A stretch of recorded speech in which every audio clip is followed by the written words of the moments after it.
눈보라 몰아치는 겨울 희양산. 폭설이 내리는 희양산 품 안의 겨울 봉암산은 세상과 맞닿은 길이 끊긴다. 혹한의 눈바람이 인적을 대신할 뿐 겨울 참선에 들어간 동안거 기간에는 누구도 산문을 들고 나지 않는다.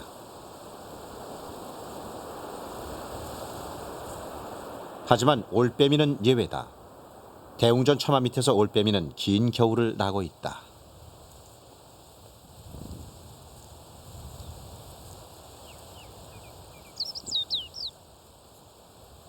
이미 먹이가 바닥난 겨울숲. 그러나 새들은 산사를 떠나지 않는다.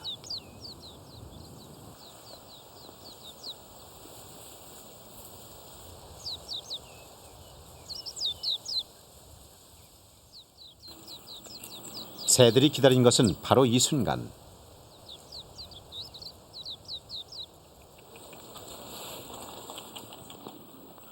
배고픈 새들은 용케도 이 시간을 먼저 알고 찾아든다. 익숙하게 날아들어 쌀을 먹는 산새들. 겨울 봉암산은 기꺼이 산새들과 양식을 나눈다.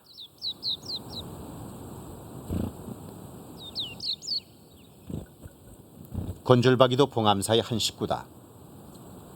혹한의 겨울, 이렇게 새들을 품어하는 봉암산은 스스로 어미가 되고 숲이 된다.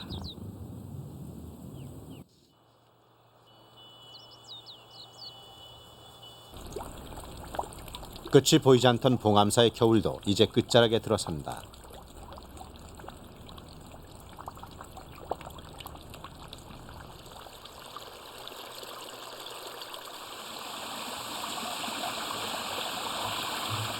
봉암사 계곡에도 봄이 왔다.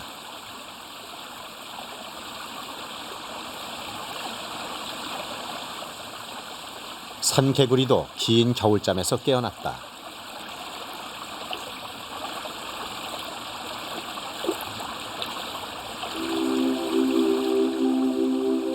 자연의 시간은 어김없이 공간에 투영된다.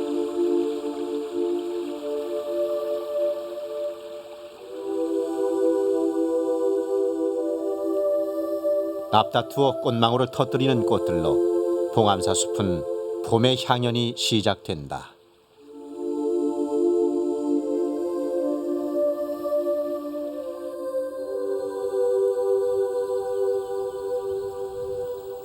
할미꽃도 고개를 내밀었다. 봉암사 뒤뜰 양지바른 언덕엔 지천으로 피어난 할미꽃이 군락을 이룬다. 봄은 숲의 소리도 바꿔놓는다.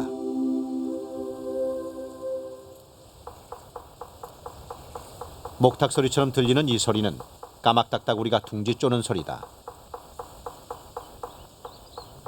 둥지는 벌써 반쯤 판 상태다. 수컷이 둥지를 파는 동안 암컷은 둥지 밖에서 장단을 맞춘다. 붉은색이 조금 있는 암컷과는 달리 수컷은 머리 윗부분이 온통 붉은색이다. 까막딱따구리가 선택한 나무는 늙은 소나무. 직경 15cm, 깊이 30cm 정도의 둥지를 파는데 약 보름이 걸린다.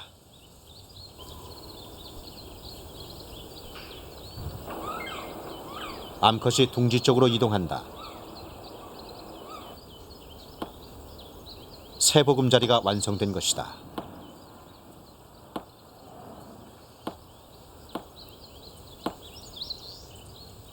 까막딱따구리 암컷이 고개를 내밀고 밖을 살핀다. 둥지가 마음에 드는 모양이다. 이윽고 힘찬 소리로 자신의 영역임을 선포한다.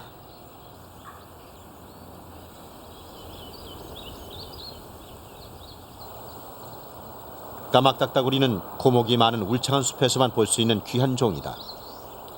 봉암사 숲에 까막딱따구리가 있다는 것은 숲이 그만큼 건강하다는 증거다.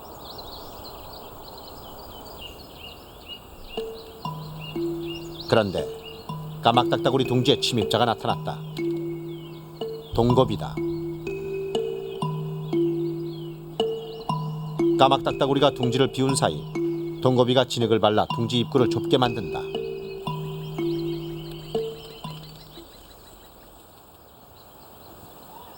뒤늦게 둥지로 돌아온 까막딱따구리. 동거비가 바른 진흙을 쪼아낸다.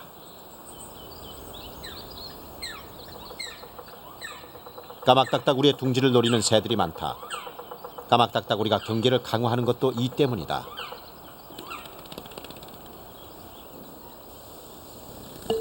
그러나 침입자는 영리하다.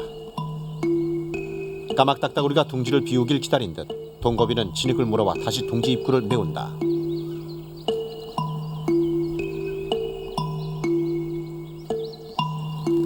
그런데 둥지 주인인 까막딱따구리가 돌아왔다. 그냥 물러날 동거비가 아니다. 오히려 까막딱따구리를 공격한다. 하지만 동거비에게 당할 까막딱따구리가 아니다. 까막딱따구리가 둥지를 지켜냈다.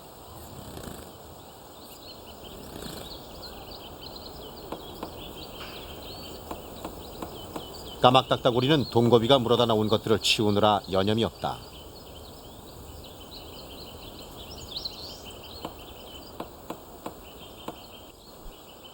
새 둥지를 마련해 놓고도 침입자 때문에 잠시도 쉴 틈이 없다. 쫓겨난 상태지만 아직 미련을 못 버린 동거비. 그러나 결국 포기하고 만다.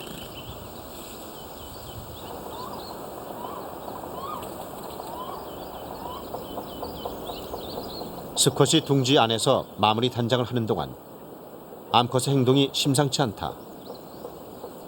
드디어 짝짓기를 할 모양이다. 수컷에게 빨리 나오라고 울어대는 암컷. 눈치를 채고 수컷이 암컷을 뒤따른다. 짝짓기는 은밀한 곳에서 이루어진다. 짝짓기는 불과 5초. 순간적이며 폭발적이다.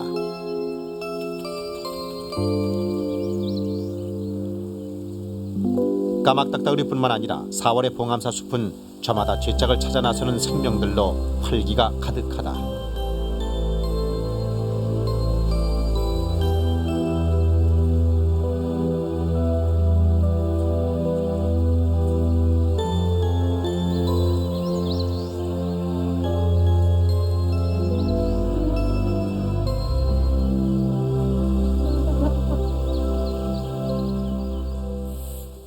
스님들도 동안거를 해제하고 묵은 먼지를 쓸어낸다.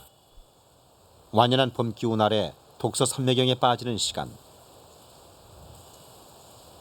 봉암사 행랑채에 손님이 찾아들었다. 숲에서 마실라 온 장지뱀이다.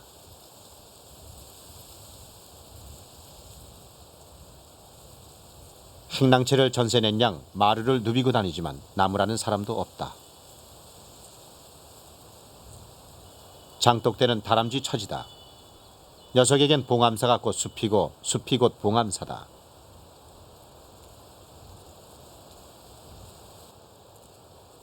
부처님을 모신 대웅전도 예외는 아니다. 대웅전은 어치의 놀이터. 대웅전 천정의 종이학은 어치의 장난감이다. 늘 있는 일인 듯 스님은 청소만 열심이다. 함께 공간을 쓰고 함께 살아간다는 것은 서로에게 익숙해짐을 의미한다.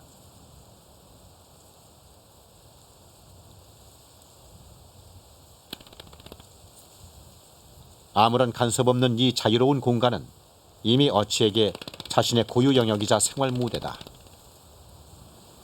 문이 열려있는 한 봉암사는 무생명들의 공간이다.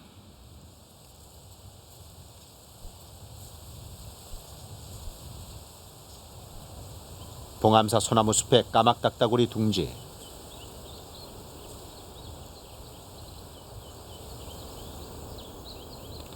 둥지 주변에 또 다른 침입자가 나타났다. 원앙이다.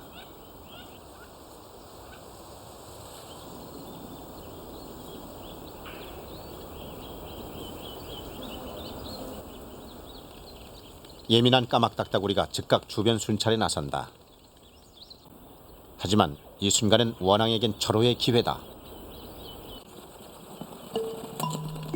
까막딱따구리의 둥지로 순식간에 날아든다.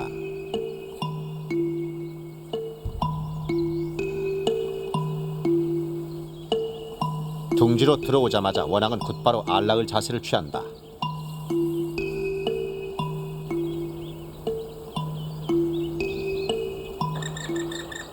까막딱따구리가 돌아왔다. 그러나 쉽게 들어가지 못한다. 원앙 때문이다.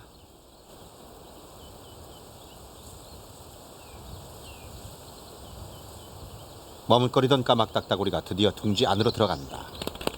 그리고 원앙이 쫓겨나온다.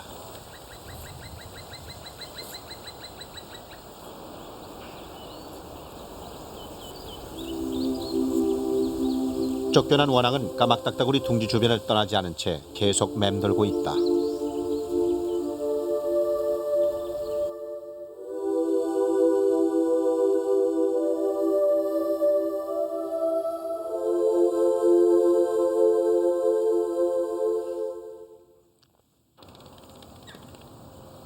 먹이 사냥을 하고 돌아오는 까막딱따구리.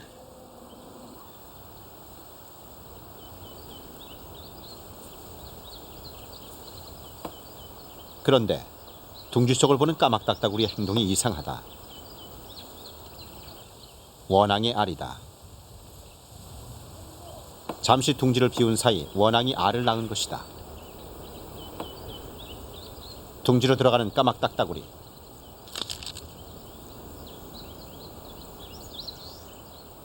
원앙 알을 찍어 물고 나온다. 멀리 갖다 버리려는 것이다.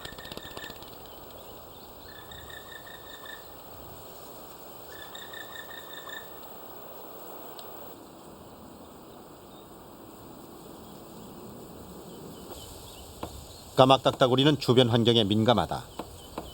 동겁이 원앙과 같은 침입자들로 인해 아직도 알을 낳지 못하고 있다. 고개를 흔드는 것이 또 문제가 생긴 모양이다.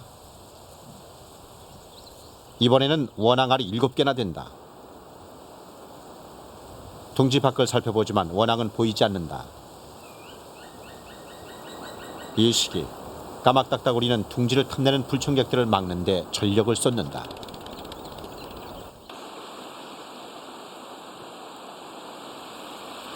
일곱 개의 알을 낳은 원앙은 봉암사 계곡에서 먹이 사냥을 한다. 산란기의 원앙은 에너지를 보충해가며 알을 낳는데 보통 12개 전후의 알을 낳는다.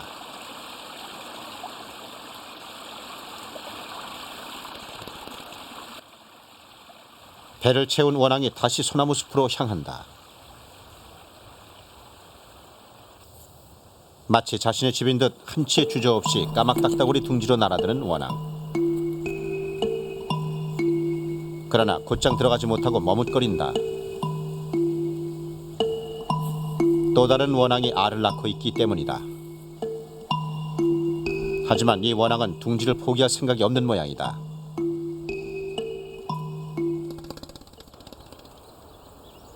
둥지 안에 있던 녀석이 쫓겨나온다.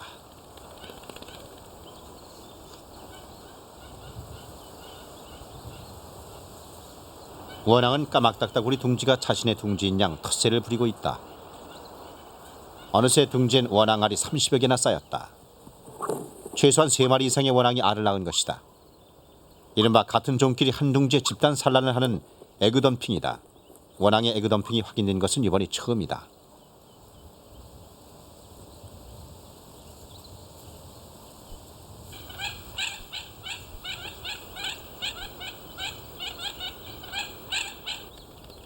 원앙이 알을 품고 있는 동안에도 다른 원앙들이 계속 둥지를 노린다. 이 둥지는 그만큼 좋은 환경이다. 이번에는 원앙 수컷이 나타났다.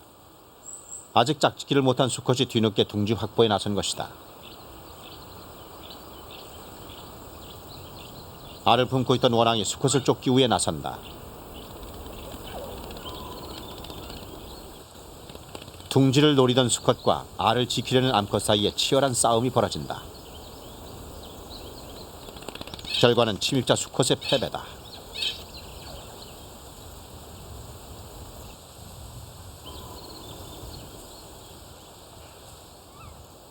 그 사이 까막딱따구리가 둥지로 돌아왔다.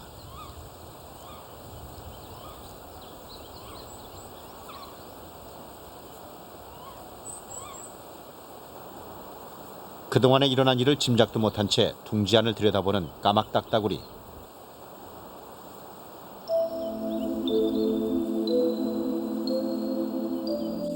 둥지를 가득 채운 원앙알을 본 까막딱따구리. 결국 자신의 둥지를 포기하고 떠난다.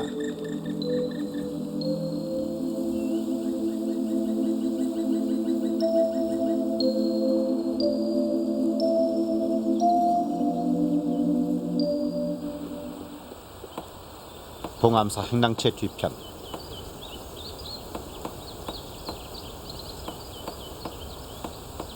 까막딱따구리가 둥지 파는 소리다.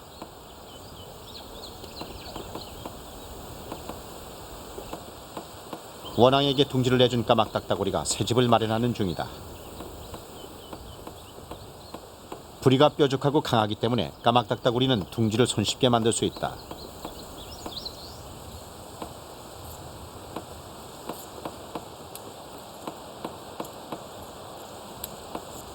까막딱따구리의 둥지 파기는 버섯이 고목을 분해시켜 흙으로 되돌려주듯 숲의 순환을 촉진시키는 역할도 한다.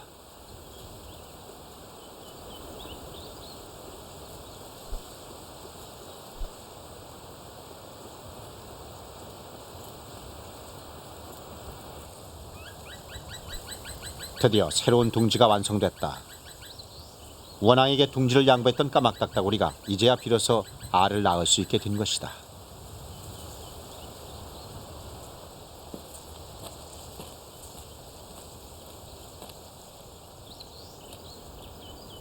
봉암사 입구. 밤이 되자 밤나무에서 은밀한 움직임이 시작된다.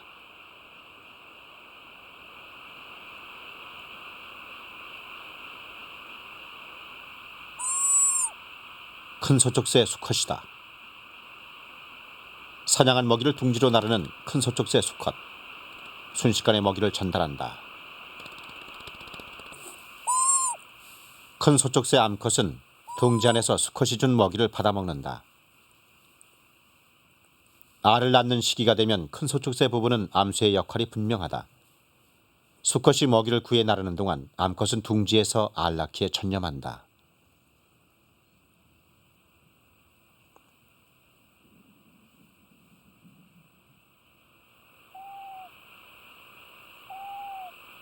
큰 소쪽새 암컷의 신음소리다.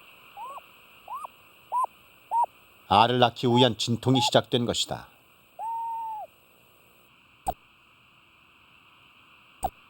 세상의 모든 어미들처럼 큰 소쪽새 암컷의 산통은 고통스럽다. 이 새를 보기 위해 암컷은 이 모든 아픔을 감내한다. 둥지 밖의 수컷도 초조하기는 마찬가지.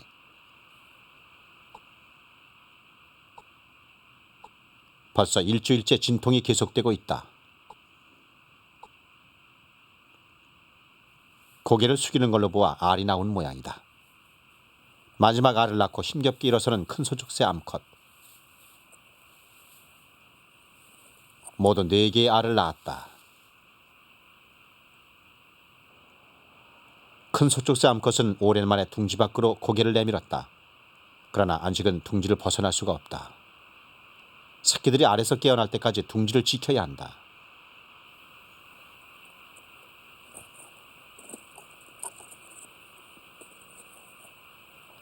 새끼들이 무사하게 깨어나려면 아직은 어미가 할 일이 많다.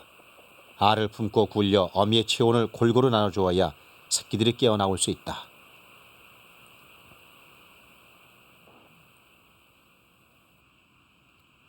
그동안 수컷은 계속 먹이를 구해야 한다.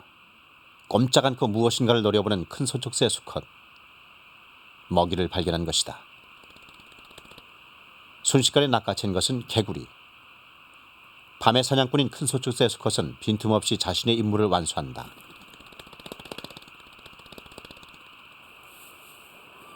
새끼를 낳고 키우는 시기엔 암컷 못지않게 먹이를 조달하는 수컷의 역할도 중요하다.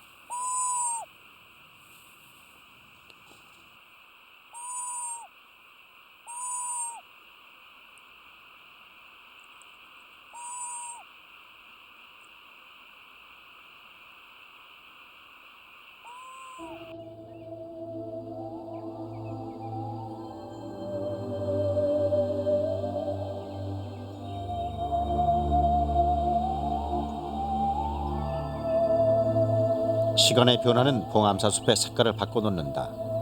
5월의 실록은 한층 싱그럽다.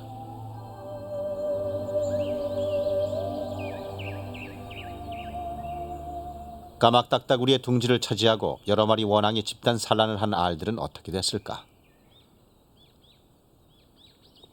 최후로 둥지를 차지한 원앙이 벌써 한 달째 알을 품고 있는 중이다.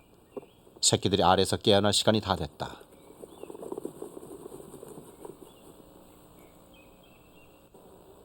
나라들은 파리를 쫓으랴 알을 굴리랴. 피곤해진 원앙이 부리를 깃털에 넣고 잠을 청한다.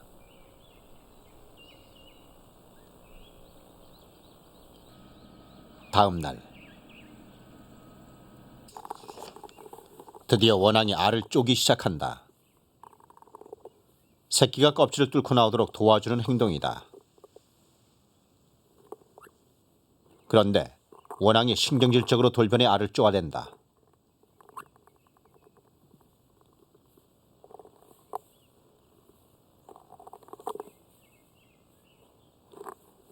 갑자기 알을 물고 밖으로 나가는 원앙. 알을 내다버리는 것이다.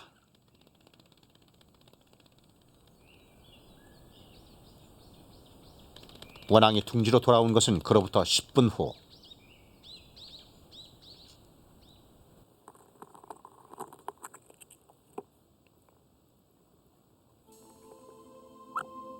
또다시 알을 물고 나갈 준비를 한다. 보통 알이 썩으면 그 냄새로 인해 외부의 적을 불러들일 수 있다. 그래서 어미는 썩은 알을 둥지 밖으로 내다버린다. 30여 개의 원앙 알은 이제 얼마 남지 않았다. 대부분 썩어 있었던 것이다. 나머지도 마찬가지. 한 둥지에 너무 많은 알을 낳은 것이 화근이다. 많은 알이 쌓여 있다 보니 온도 조절과 산소 공급에 문제가 있었던 것이다. 마지막으로 하나가 남았다. 이마저도 썩은 모양이다.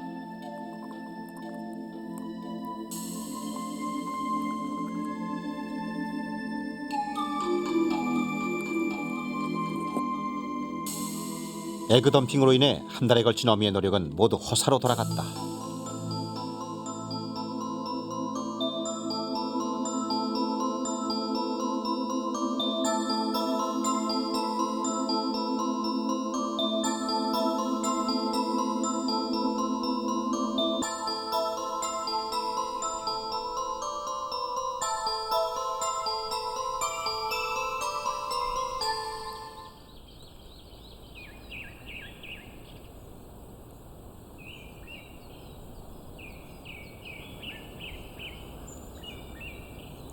원앙이 내다버린 알은 개미들 차지가 됐다. 이렇게 개미들의 먹이가 되는 걸 알기에 스님들은 버려진 알 껍질도 애써 치우지 않는다.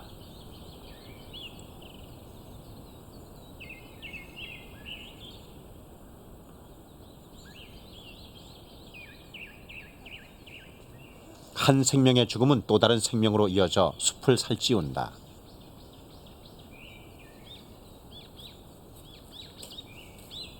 개미들이 있는 곳엔 봉암사 스님들의 발걸음도 조심스럽다. 밟히지 않도록 개미들이 들고 나는 오솔길엔 막대기를 놓아두고 넘어다닌다.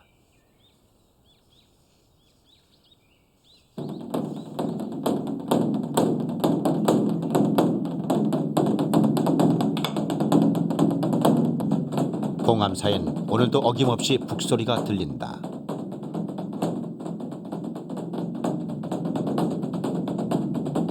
매일 오후 5시 45분이면 울려 퍼지는 소리다.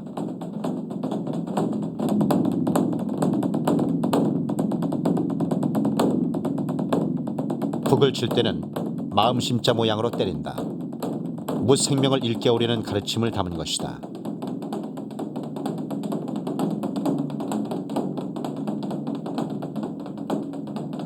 숲은 봉암사의 또 다른 모습이다. 숲에는 꼬리 진달래가 지천으로 피었다. 꼬리 진달래는 요즘은 보기 힘든 한국 특산종이다.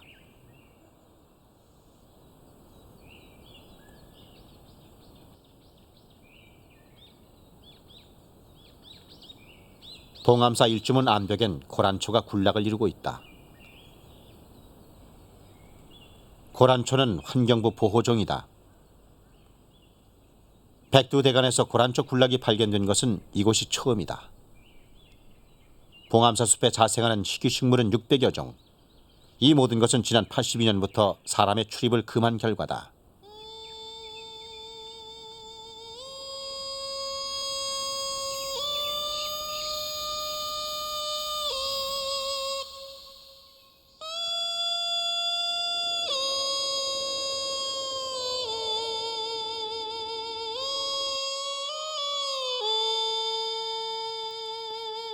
봉암사가 위치한 곳은 백두대간의 배꼽에 해당하는 희양산 자락이다.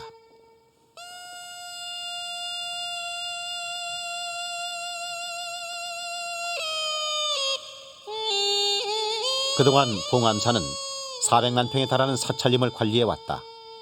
사람의 접근을 차단하고 자연 그대로 놓아두었다. 그 결과 지금의 숲이 되었다.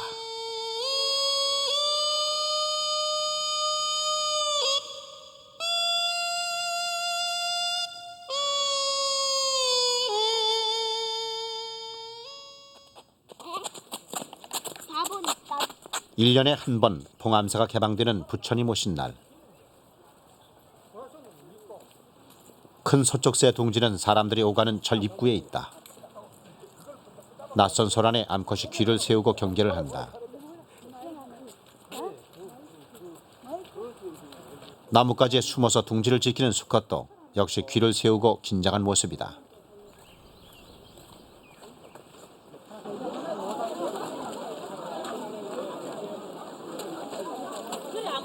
연등이 걸리고 봉암사는 전혀 다른 모습으로 바뀐다.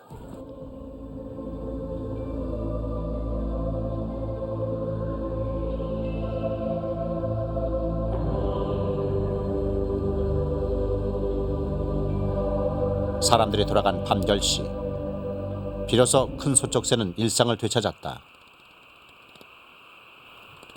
수컷은 부지런히 먹이를 사냥해 나른다.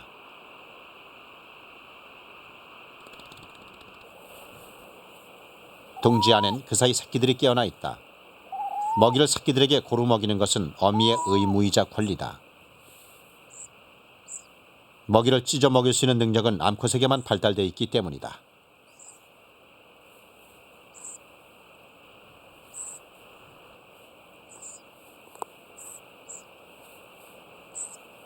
큰 소쩍새 새끼들은 독립생활에 들어가기 전까진 어미의 보살핌을 받아야 한다.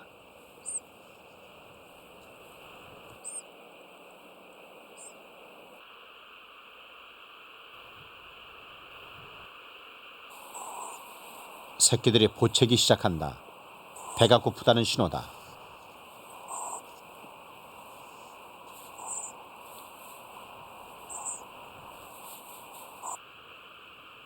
새끼들을 키우는 이 시기, 수컷은 먹이를 보통 때의 3배 이상 사냥해야 한다.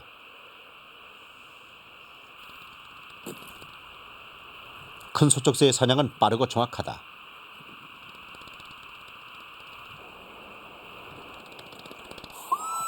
수컷의 기척에 암컷이 먹이를 전달받는다. 먹잇감은 주로 등줄지와 개구리 같은 육식이다.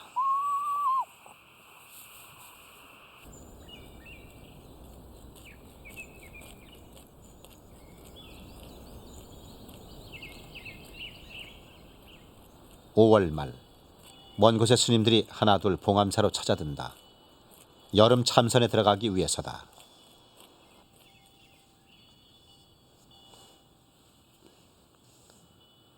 스님들이 선방에 들면 봉암사는 정적에 쌓인다.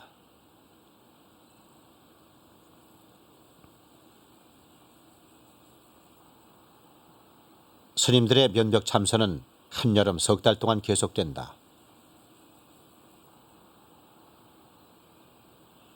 스님들이 참선에 빠져드는 이 시각,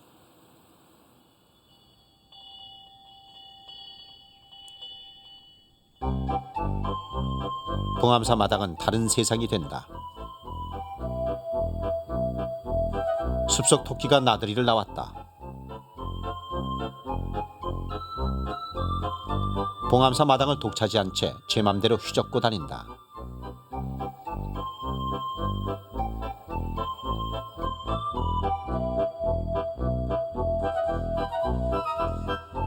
올빼미는 지난 겨울을 났던 대웅전 처마 밑을 지키고 있다. 낮에는 휴식을 취하고 밤이 되면 활동을 시작한다.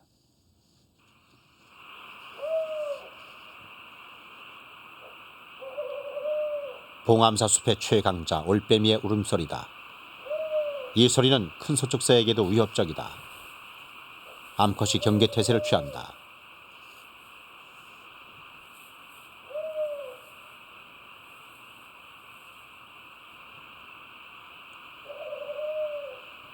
올빼미가 큰 소축새 둥지 위에 나타났다. 둥지에서 불과 3m 지점. 둥지를 노려보던 올빼미가 갑자기 내려온다. 그러나 목표물은 들쥐다.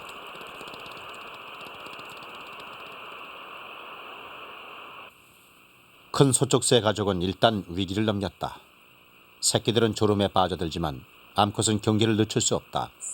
사냥 나간 수컷은 소식이 없다.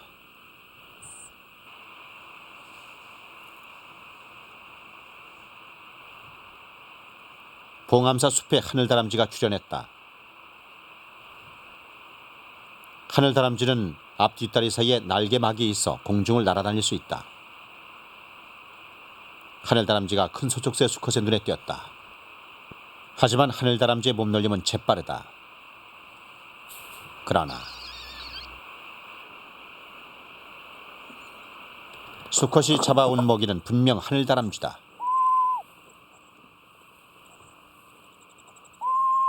암컷이 날카로운 부리로 먹이를 찢는다. 새끼들이 먹기 쉽게 미리 찢어주는 것이다. 어린 새끼들의 식욕은 언제나 왕성하다.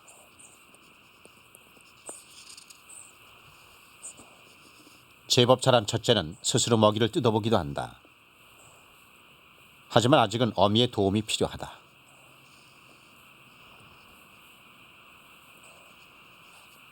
어미의 도움 없이 먹이를 뜯을 수 있게 되면 새끼들은 둥지를 떠나게 될 것이다.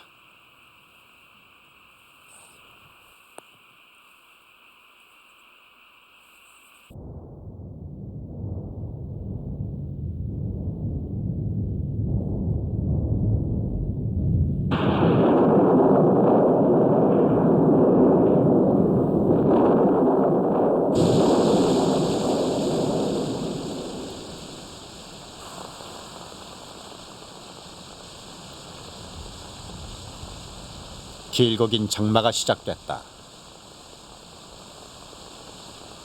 참선에 든 스님들은 변화에 무심하다. 오로지 정진할 뿐이다.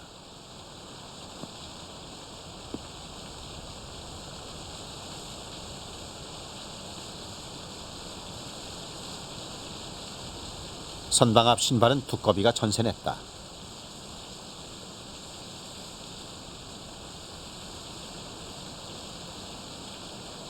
비 오는 날, 봉암사 앞마당은 두꺼비의 세상이다.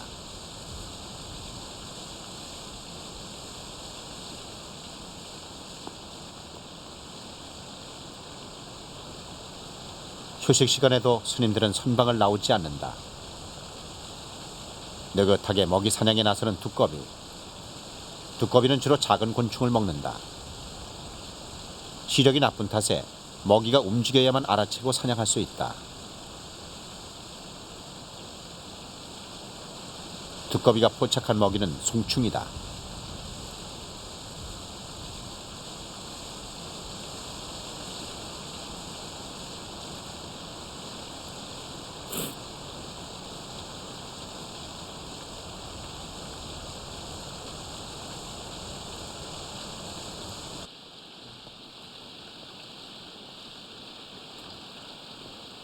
두꺼비와는 달리 비 오는 날은 큰 소축새에게는 시련이다. 새끼들이 비에 젖지 않도록 보살펴야 하고 먹잇감 찾기도 쉽지 않기 때문이다. 수컷을 기다리다 지친 암컷은 둥지 한쪽에 먹이 저장고로 향한다. 이내 어미는 저장고에서 등줄쥐 한 마리를 꺼내온다. 바로 이런 날을 대비해 먹이를 저장해 두었던 것이다.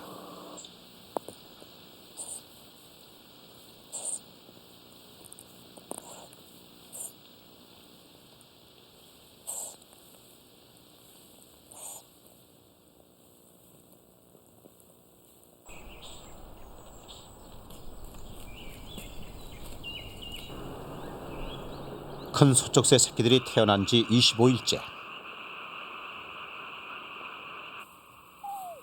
이제 어미는 새끼들을 둥지 밖으로 데리고 나가야 한다.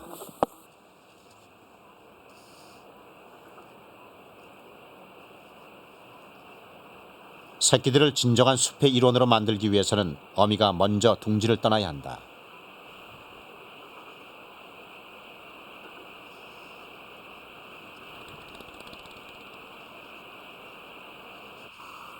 새끼들은 어미가 떠난 곳만 바라볼 뿐.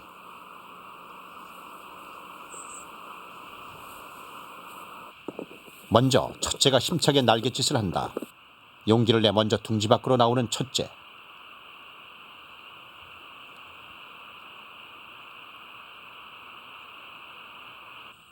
어미가 건너편에서 보고 있다. 그런데 첫째가 둥지로 되돌아가 버린다. 아직 둥지를 떠날 엄두가 나지 않는다.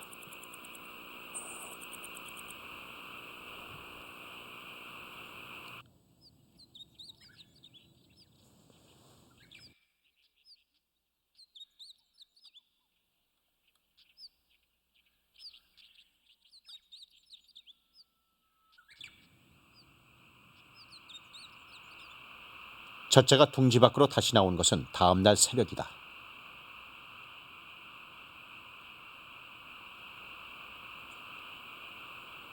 마침내 둥지를 떠나 첫걸음을 띄었다.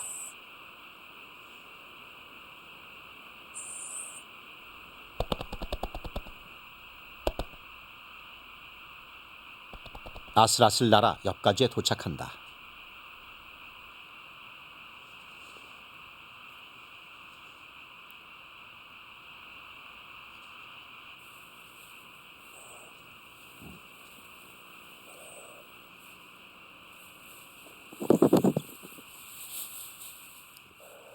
둘째도 둥지를 떠난다.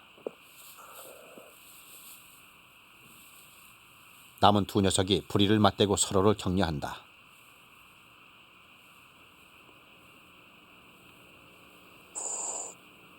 드디어 셋째도 용기를 냈다. 혼자 남은 막내는 불안하다.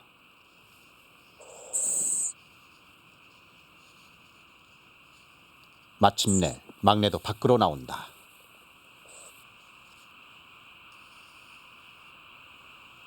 미리 나온 셋째 옆에서 막내도 바깥 구경이 열심이다.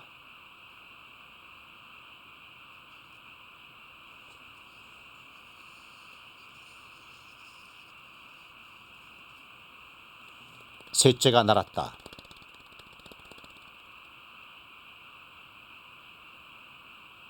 첫 비행에 성공한 셋째가 둘째와 합류한다.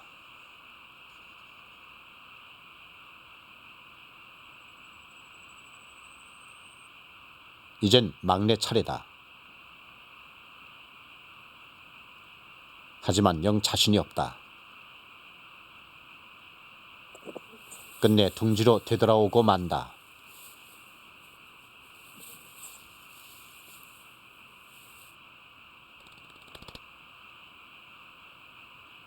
보다 못한 어미가 막내에게 먹이를 주고 간다.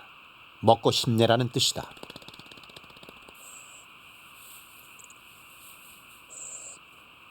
어미의 마음을 아는지 막내는 부지런히 배를 채운다.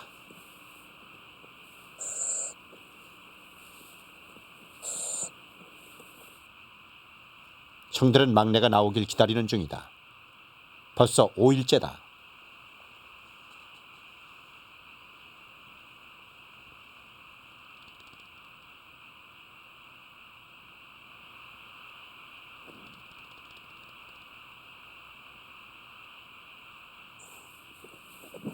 드디어 막내의 움직임이 시작됐다.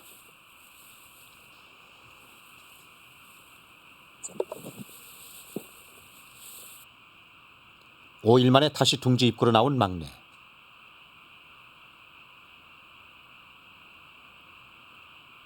그런데 올빼미가 노려보고 있다.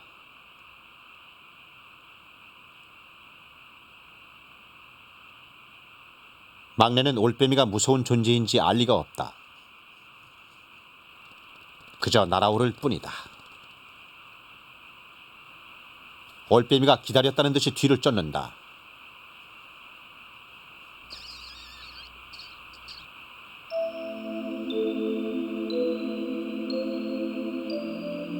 결국 막내는 올빼미의 먹이가 되었다.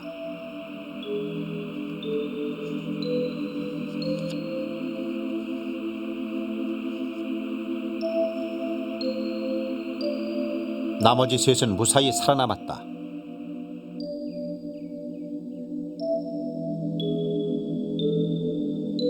이제 당당히 봉암사 숲의 식구가 된 것이다.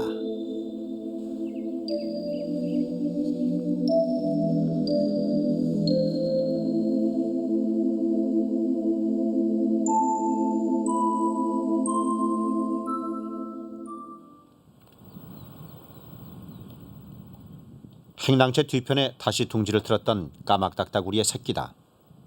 어느새 이만큼 자라 독립생활을 하고 있다.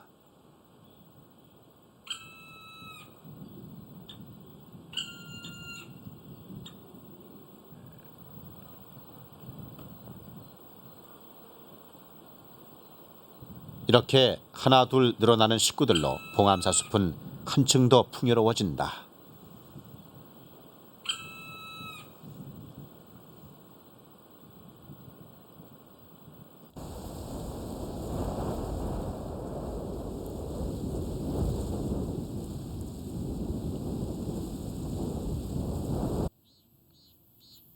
한여름 더위가 기승을 부리는 7월.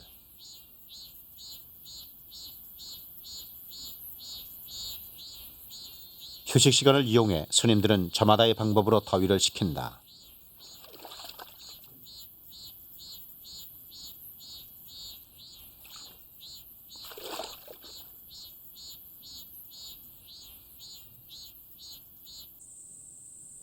계곡으로 가는 스님들도 있다.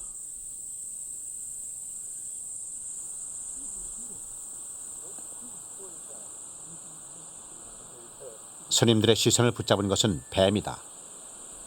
아, 여기 있구나. 여기요. 여기 우리 쪽 목 있네. 여기. 뱀은 별다른 반응이 없다. 스님들이 해를 끼치지 않는다는 걸 아는 모양이다. 살살 나오면 되겠네.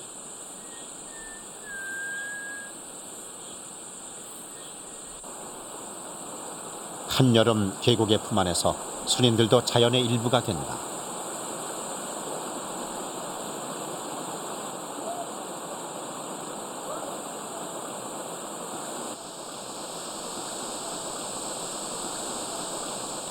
까막딱따구리 둥지에서 번식에 실패했던 원앙이다.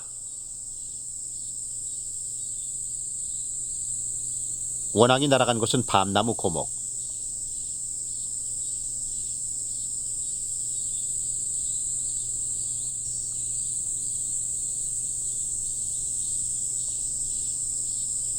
주위를 살피던 원앙이 구멍으로 들어간다.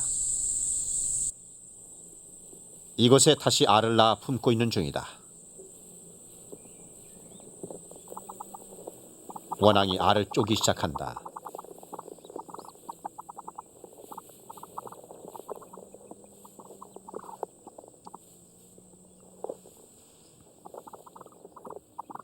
드디어 새끼의 모습이 보인다. 어미는 쉬지 않고 껍질 깨기를 도와준다. 알을 쪼아댄 지 2시간.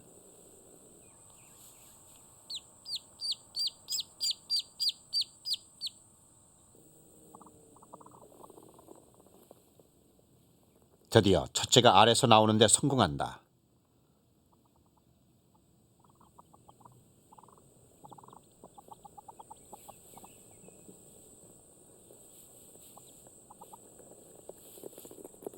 어미는 껍질을 치우고 남은 새끼들의 알깨기를 계속 돕는다.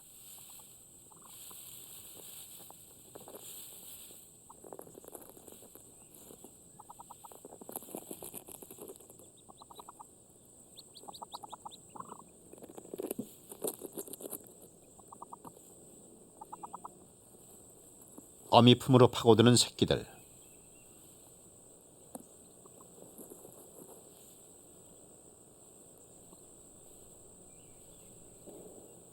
모두 13마리의 새끼들이 깨어났다.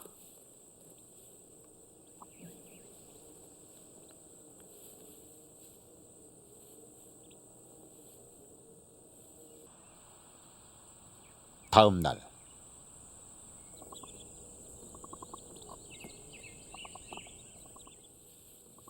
원앙은 큰 소쪽 새와는 달리 새끼가 깨어나면 곧바로 둥지를 떠나야 한다. 천적을 피하기 위해서다.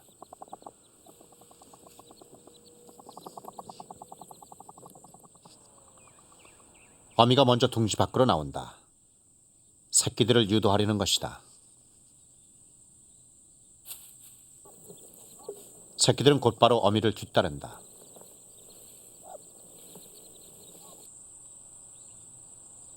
새끼들은 3m 높이에서 겁없이 바닥으로 뛰어내린다.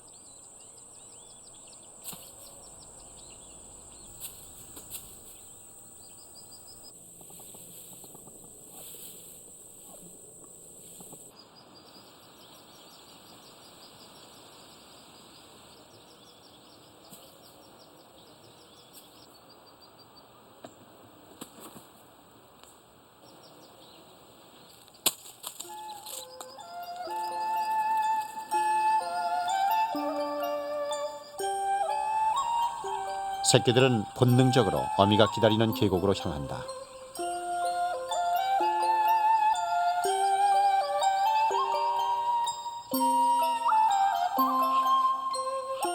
지금부터 어미는 봉암사 계곡에서 새끼들이 살아가는 방법을 가르쳐야 한다.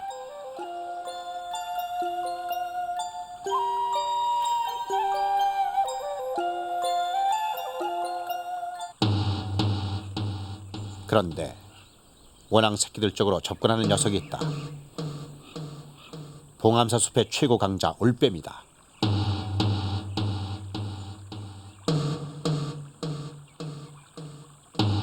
뒤처진 새끼 원앙. 올빼미가 노리는 것은 바로 이 새끼 원앙이다. 다급해진 어미가 위험이 닥쳤음을 알린다. 그러나 당황한 새끼는 엉뚱한 곳으로 도망친다. 새끼에게 다가가는 올빼미.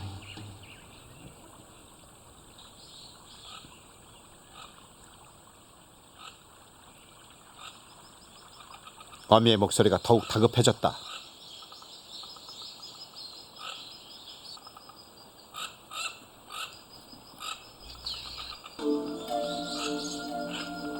마침내 올빼미가 새끼 원앙을 낚아챘다.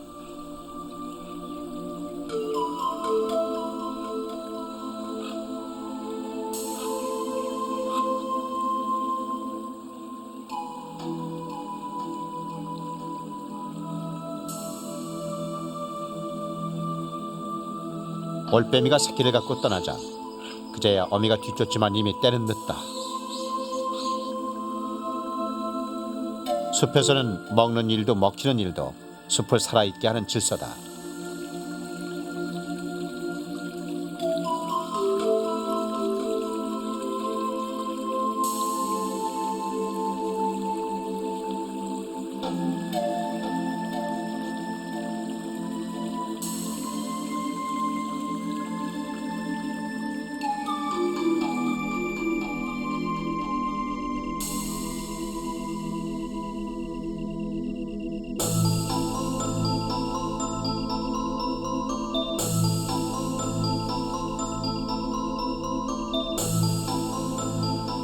살아남은 새끼 원앙들도 이제 하나둘 자연의 법칙을 배워갈 것이다.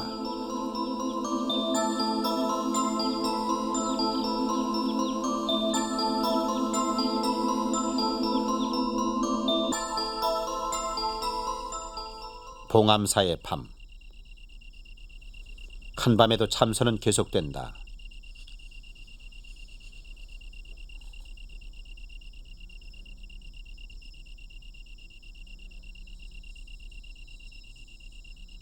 두꺼비가 지렁이를 발견했다.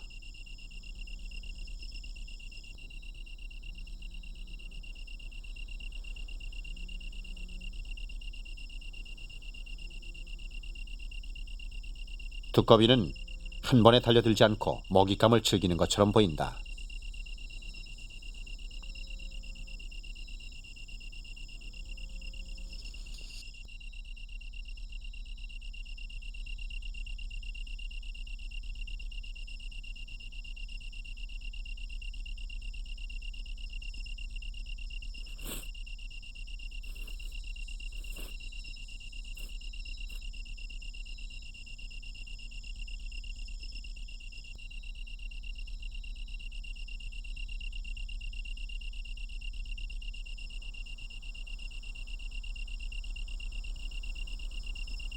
이번에는 두꺼비가 나방 사냥에 나섰다.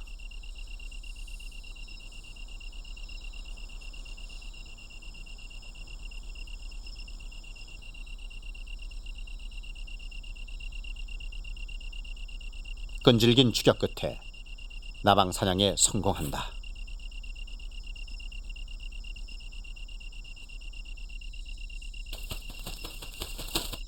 두꺼비의 사냥터에 올빼미가 등장했다.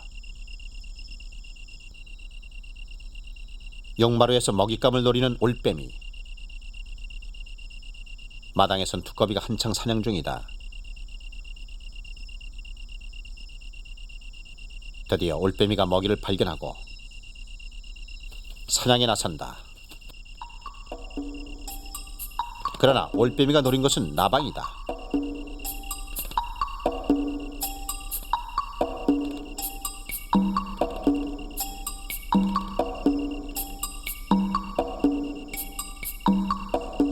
주로 들쥐나 작은 새들은 먹지만 나방과 같은 곤충도 좋아한다. 두꺼비는 독이 있어 본능적으로 먹지 않는다. 올빼미도 지금 새끼를 키우고 있다. 부드러운 나방은 새끼에게 좋은 먹이다.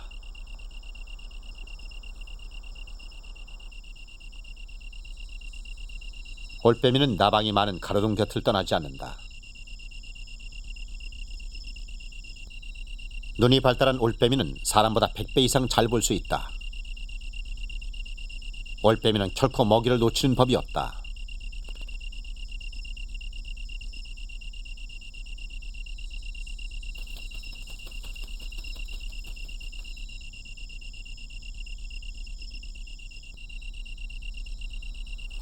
올빼미 새끼도 머지않아 쥐어미처럼 봉암사 숲의 최강자로 생태계의 조절자가 될 것이다.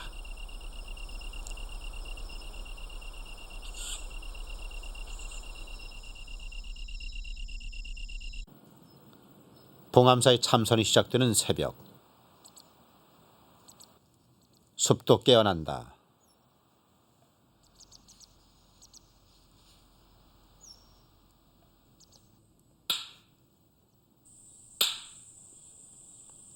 죽비 소리가 석 달간의 한거가 끝났음을 알린다.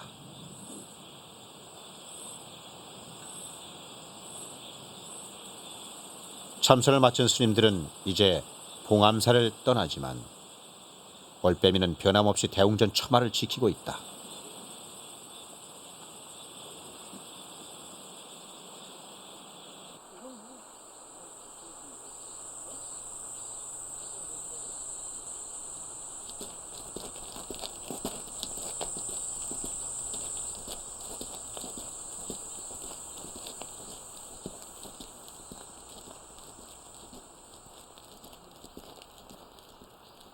스님들이 떠나고 봉암사의 여름도 끝이 난다.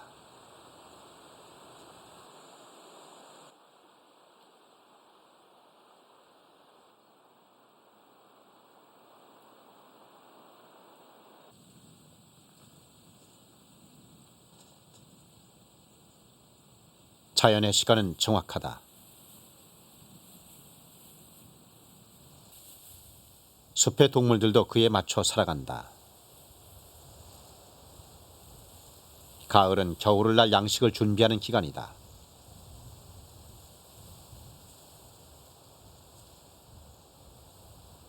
사람의 손길을 타지 않은 봉암사 숲에는 먹이가 지천이다.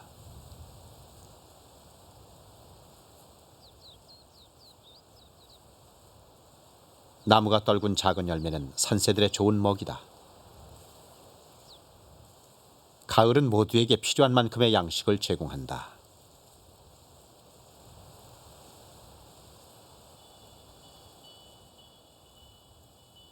봉암사 행랑채에도 겨울 준비가 한창이다. 매주 쓰는 일은 이 시기 봉암사 스님들의 중요한 일이다. 채식을 하는 스님들에겐 유일한 단백질 공급원이기 때문이다. 봉암사의 가을은 이렇게 깊어간다.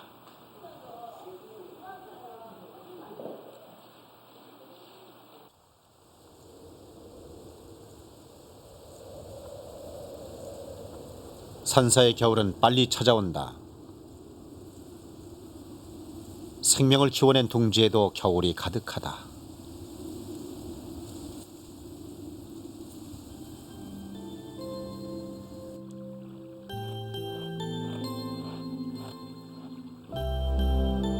봉암사 숲에서 태어난 원앙도 계곡에서 겨울을 나고 있다. 모든 성장과 활동이 멈춘 듯하지만 봉암사의 시간은 멈추지 않는다. 긴 겨울, 봉암사는 무생명을 품어 안는다. 자연에는 내 것 내 것이 따로 없다. 모두가 하나일 뿐이다. 그래서 이 겨울 봉암사 한켠에는 새들을 위한 밥상도 있다.